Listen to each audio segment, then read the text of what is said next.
राहुल गांधी वो भी तो ब्राह्मण है, वो क्लेम करते हैं ब्राह्मण है दत्तात्रेय। उनने मांस बनाना सीखा, पूरा विधि विधान से उसकी शूटिंग कराई, वो शूटिंग जारी की, कैसे कैसे मुर्गा काटो, बकरा काटो, उसमें क्या मिलाओ, कितना प्याज कितना लहसुन। धर्मेंद्र जी रुक जाओ, आपके भी काम की चीजें कुछ समझो सीखो, ठीक। उसके बाद खुद खाया, लालू जी से कहा कि गुरुजी मैं बड़ा कृतकृत हुआ, आपने ये सिखा दिया। और फिर वो बोले कि मैं घर जाऊंगा तो प्रियंका लड़ेगी, उसके लिए नहीं होगा। तो लालू जी ने बच्चियों से कहा कि बांधो घर के लिए।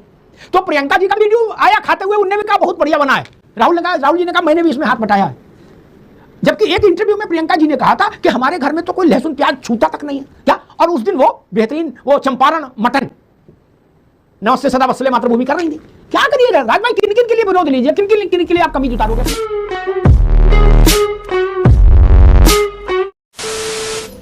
नमस्कार दोस्तों, स्वागत है आपका मिस्टर प्रदीप शो और अमिताभ अग्निहोत्री जी की बहुत ही जबरदस्त और बहुत ही धमाकेदार डिबेट वीडियो में।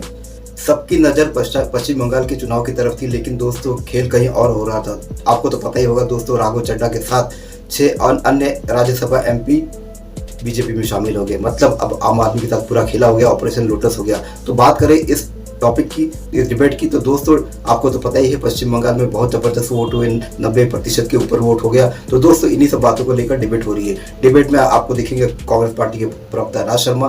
दोस्तों अमिताभ अग्निहोत्री जी इनसे सवाल पूछते हैं कि कांग्रेस कहाँ खड़ी है, लेकिन दोस्तों इनको कांग्रेस की कोई चिंता नहीं है, क्योंकि इनके नेता जो है वो गाड़ी से बाहर निकलते नहीं, प्लेन से बाहर निकलते नहीं, ऐसी कमरों में बैठे रहते और ऐसी जहाज से ऐसा करते, हाथ दिखाते जनता को और सोचते हैं कि जनता इनको वोट देगी। तो दोस्तों अमिताभ अग्निहोत्री जी इस बात पर इनको कांग्रेस पार्टी को जबरदस्त लपेटा है, राज शर्मा को भी जबरदस्त लपेटा है। लेकिन दूसरा बात आ जाता है दोस्तों, ये राज शर्मा कहते हैं कि जो बीजेपी के नेता हैं वो जाकर मांस खा रहे हैं, मच्छी खा रहे हैं। तो दोस्तों ये तो बहुत ही जबरदस्त अमिताभ अग्निहोत्री जी को गुस्सा दिलाने के लिए टॉपिक राज शर्मा ने उठा दिया, क्योंकि राज शर्मा के ही नेता राहुल गांधी जी लालू के साथ चंपारण में मटन बना रहे थे और अपनी प्रियंका दीदी को भी मटन खिला रहे थे। तो दोस्तों ऐसा जबरदस्त डिबेट है दोस्तों, छोटा से छोटा करने की कोशिश किया हूँ ताकि आपको डिबेट जबरदस्त लगे। और दोस्तों एक बात है, आप सब बोलते हो कि आप ज़्यादा बोलते हो, बोलना पड़ता है दोस्तों, गाइडलाइन ऐसी है कि ज़्यादा बोलना पड़ जाता है, मजबूरी है, क्योंकि अमिताभ अग्निहोत्री जी की डिबेट लाया हूँ और मैंने अपना कुछ भी दिया नहीं इसमें। तो दोस्तों चैनल ही उड़ जाएगा, मेरा चैनल बर्बाद हो जाएगा। मैं आपके लिए कभी कोई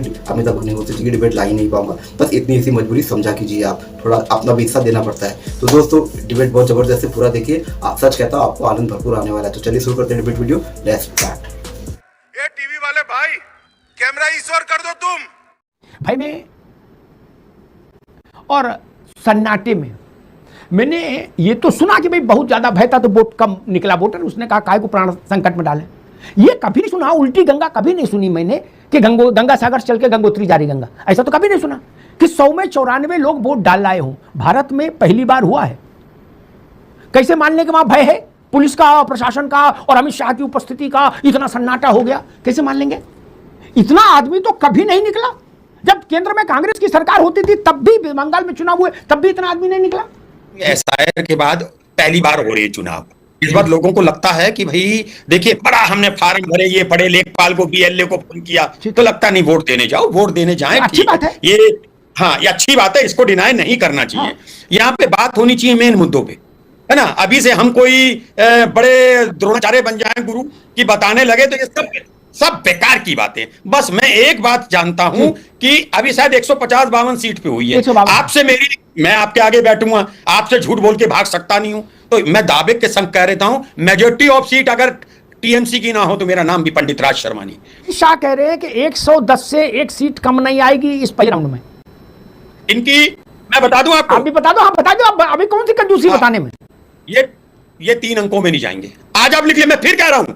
अच्छा मैं आपसे झूठ इतना तो बोल दूंगा जहां बचा रहा हूं, क्योंकि आप फिर झूठ पकड़ोगे तो वो अच्छा भी नहीं लगेगा। अच्छा मैं तो प्रवक्ता हूं, मुझे पता है मेरी पार्टी कितनी ला रही है और वहां क्या हो रहा है, सब पता है। झूठ ना बोलो, क्योंकि ज्यादा झूठ बोलने से आपकी अहमियत घट जाती है। बात है, सब जान रहे हैं मैं झूठ बोलूं कि हम सरकार बना रहे हैं। आपके हिसाब से क्या है भैया राज शर्मा? भाई आप ये सोच लीजिए 152 हुई है, तो आप 95 से 105-10 सीटें तो लगा लो, तृणमूल की है। अच्छा हाँ, तो 40-45 मैं इसका कारण हाँ इनसे लोग नाराज हो गए। अच्छा ये बताइए, अभी देश का गृह मंत्री आप मुझसे ज्यादा जानते हैं, प्रधानमंत्री प्रदेश में 1 रैली 2 रैली करते थे। ये तो जनाब हमारे यहाँ डीएम घूमते थे पीलीभीत जंगलों में कैमरा लेके, आज ये नदी में घूम रहे हैं कैमरा, ये प्रधानमंत्री। ठीक राज भाई, ठीक। बात जब भी आई तो मैंने यही बात कही, ये पहली बार बात नहीं आई। भारत ने संसदीय लोकतंत्र को स्वीकार किया, हमने जो लोकतंत्र का स्वरूप स्वीकार किया वो संसदीय लोकतंत्र का स्वरूप स्वीकार किया। उसमें दल की प्रमुखता है, दल की वरीयता है। ठीक, प्रधानमंत्री, गृह मंत्री, फलान मंत्री, ढिकान मंत्री, कोई हो, सब दल के लिए कार्य करता है। उनको क्यों नहीं उपस्थित होना चाहिए? बोले नहीं, हम तो यार जमींदार हैं, हम थोड़ी निकलेंगे, हम तो एक ही बार जाएंगे, गुड्डू जहाज लगवाओ, एक बार हम आएंगे, ऐसे ऐसे करेंगे और फिर जहाज में कोका कोला वगैरह रखवा देना, हम पीते हुए वापस आ जाएंगे। नहीं भाई साहब, जनता कहती भगाओ इनको, ये नए अंग्रेज आए हैं, ड्रामा कर रहे हैं। प्रधानमंत्री हो चाहे कोई हो, सबको जाना चाहिए, गली गली जाना चाहिए, मोहल्ले मोहल्ले जाना चाहिए। लोकतंत्र में वोट मांगना भी नहीं, मैं भी नाक नीची हो रही यार मेरे, जिले लाई हो क्या कि मां बदौलत हो? क्यों नहीं जाना चाहिए? दिल्ली के चुनाव में अमित शाह ने गलियों में पर्चे बांटे थे, मुझे अच्छा लगा था। जनता को एक दिन मिलता है 5 साल में, उसमें भी नमस्ते करने में आपकी मुशीची हो रही है, वहां भी झुकने में आपको तकलीफ हो रही है। बोले राष्ट्रीय अध्यक्ष नहीं आएंगे, प्रवक्ता लोग आएंगे। क्यों भाई, क्यों नहीं आएंगे? उनमें सुरखाब के पर लगे हैं, क्यों नहीं आएंगे? भाई लोकतंत्र में सबको सर नवाना चाहिए, जो अपने को राजा समझते हैं राजवंश के, उनको भी नवाना चाहिए, और जिन्होंने नहीं नवाया उनकी पार्टी की हालत देख लो, दिया बाती करने वाला नहीं कोई। ममता बनर्जी मोटरसाइकिल पर बैठ के घूम लेती है। लोकतंत्र में यही होना चाहिए, क्यों नहीं होना चाहिए? बोले ना जब भी निकलेंगे तो फिर निजी विमान से ही निकलेंगे, हा?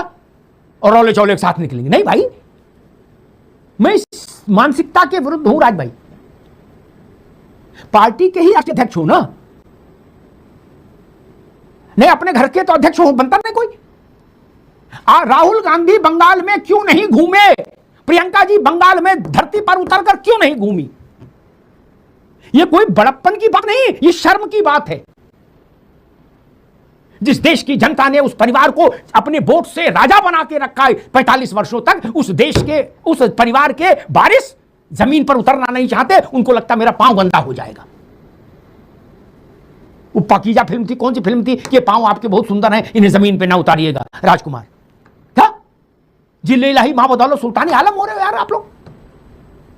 अखिलेश जी यहां से बैठ कर कि वो ममता जी जीत के आ रहे हैं अच्छी। अरे भाई आपको जाना चाहिए था बंगाल, 150 किलोमीटर चलना चाहिए था, क्यों नहीं गए?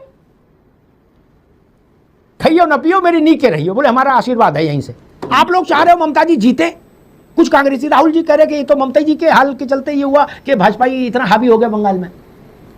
देखिए एक फॉर्मूला होता है जी, मैं बताऊं, जिसको आप मान लो, हमारी वहां स्थिति क्या आपको भी पता है, हमें भी पता है, सबको पता है, उसमें ज्यादा झूठ नहीं बोलना है। मगर हमें मैं सोचता हूं, पर्टिकुलरली मैं व्यक्तिगत रूप से सोचता हूं कि इस वक्त बीजेपी को हराने के लिए मैं चाहता हूं कि टीएमसी जीते। वैसे तो आदमी सोचता है अपने के लिए, लेकिन मुझे पता है ये पीतांबर पहन के, टीका लगा के शराब की दुकान में जाऊं और मुर्गा खाऊं, फंस गया। क्या अनुराग ठाकुर ने अच्छा किया? ये वहां देख रहा था हिंदू, ये वहां हिंदू देख रहा था। अब इतना बता देना, अच्छा किया था मैं कर दूं। नहीं मुर्गे पे राज भाई, मुर्गे पे हार जाएगी भाजपा।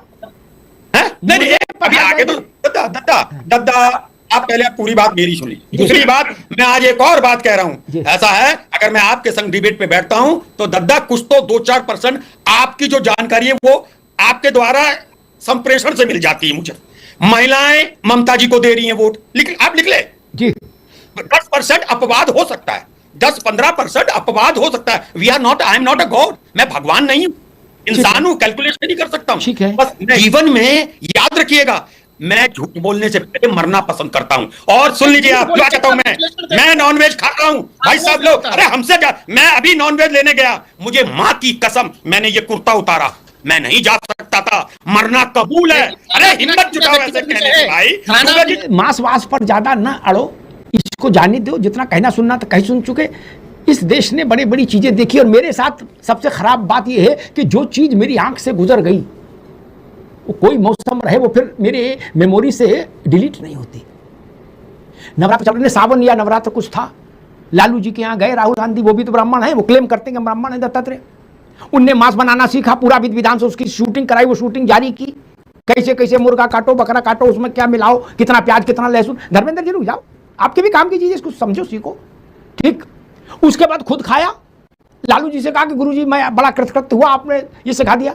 और फिर वो बोले कि मैं घर जाऊंगा तो प्रियंका लड़ेगी, उसके लिए नहीं होगा। तो लालू जी ने बच्चियों से कहा कि बांधो घर के लिए। तो प्रियंका जी का वीडियो आया खाते हुए, उनने भी कहा बहुत बढ़िया बना है। राहुल जी ने कहा मैंने भी इसमें हाथ बटाया है। जबकि एक इंटरव्यू में प्रियंका जी ने कहा था कि हमारे घर में तो कोई लहसुन प्याज छूता तक नहीं है क्या।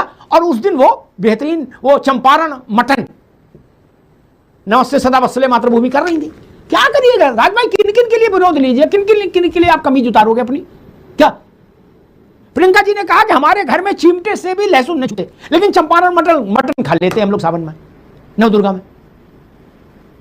हो सकता है, लेकिन वो तो लहसुन डाल के बनाया था लालू जी ने, मैंने वीडियो देखा था। और 1 सेर प्याज और आधा किलो लहसुन डाला था उसमें, और ये कहा था जितना लहसुन रहेगा उतने पेट के लिए अच्छा। तो खाए रतन, उसमें काय को बहस में पड़ना, ठीक है खाने दीजिए। बहुत सारे मुद्दे हैं। जिन लोगों के पास जेट सिक्योरिटी है, जेट प्लस है या एनएसजी है, वो लोग पूरे राजा की तरह जाते हैं कि नहीं जाते हैं, भले उनके पास वोट हो ना हो, जाते हैं कि नहीं जाते हैं बाहर, पूरा अमला जमला चलता है साथ के नहीं। आईपीएस स्तर के अधिकारी भागते हैं कि नहीं भागते हैं उनकी गाड़ी के पीछे, राजी बोलो जोर से, हाँ भागते हैं ना।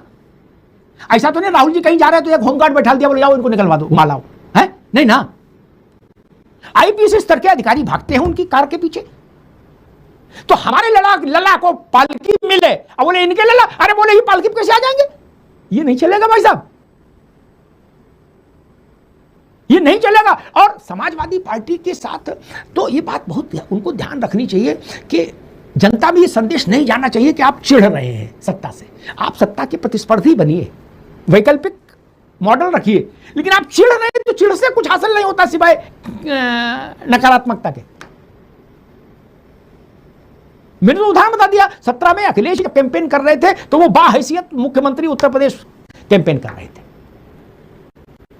इसलिए नहीं, सिर ना हिलाओ भैया, ऐसे सिर ना हिलाओ महाराज, जानकारी रखो। और एक भी उदाहरण भारत में ऐसा नहीं, एक भी उदाहरण नेहरू जी से लेके और आज तक जहां प्रधानमंत्री ने कहा हो कि मैं अपने पार्टी कार्यालय में अखबार बिछा के सो जाऊंगा, संभव नहीं। आपकी भावना हो सकती है लेकिन आपको व्यवस्था इस बात की इजाजत नहीं देगी। आप प्रधानमंत्री हैं तो प्रधानमंत्री की तरह रहेंगे। जो भूतपूर्व हैं वो तो रौला चौला बचाए घूम रहे हैं, हक साहब भी मुस्कुरा रहे हैं क्या। और हम प्रधानमंत्री मुख्यमंत्री चाह रहे हैं कि नहीं आप सड़क पर ऐसे चलो। दूसरी बात, इस बात पर कई बार पब्लिक डोमेन में चर्चा करने की कोशिश हुई, लेकिन ऑल पार्टी नेताओं ने उसको दबा दिया। मेरे जैसे कुछ लोगों ने इस विषय को उठाया कि एक नई आचार संहिता बना लो कि चुनाव से 3 महीने पहले सरकार किसी दूसरी व्यवस्था में काम करे और जो लोग सरकार में हैं वो सामान्य व्यक्ति की तरह रहें। किसी ने नहीं माना, अच्छा किसी ने नहीं मानी मेरी बात। बोले कैसी बात कर रहे हो, आखिरी कष्ट तक मजा लेंगे, आप समझ रहे ना। बोले टिकट लिए आखिरी गाना भी देख के जाएंगे। बोले अग्निहोत्री जी की देख लो, ये करे आधा आधा गाना छोड़ दो, क्यों। वो सिगरेट वाले कहते ना आखिरी कष्ट तक मजा लेंगे, वो ये सत्ता है, आखिरी कष्ट तक मजा लेंगे। वो टोटा तक जब तक बिल्कुल काला ना पड़ जाए तब तक पिएंगे। हक साहब आप तो जानते हैं पुराने आदमी, और दूसरे को उपदेश दे रहे हैं हम लोग, ये नहीं चलेगा। तो दोस्तों डिबेट हो गई खत्म, वीडियो हो गई पूरी। उम्मीद करता हूँ दोस्तों अमिताभ अग्निहोत्री जी की ये लेटेस्ट धमाकेदार डिबेट वीडियो आपको पसंद आई होगी। खासकर अमिताभ अग्निहोत्री जी की लेटेस्ट धमाकेदार डिबेट वीडियो देखना पसंद करते हो दोस्तों तो मिस्टर प्रदीप शो के इस यूट्यूब चैनल को आप सब्सक्राइब करते जरूर जाओगे। मिलता हूँ मैं आपसे अगले वीडियो में, तब तक के लिए जय हिंद, वंदे मातरम।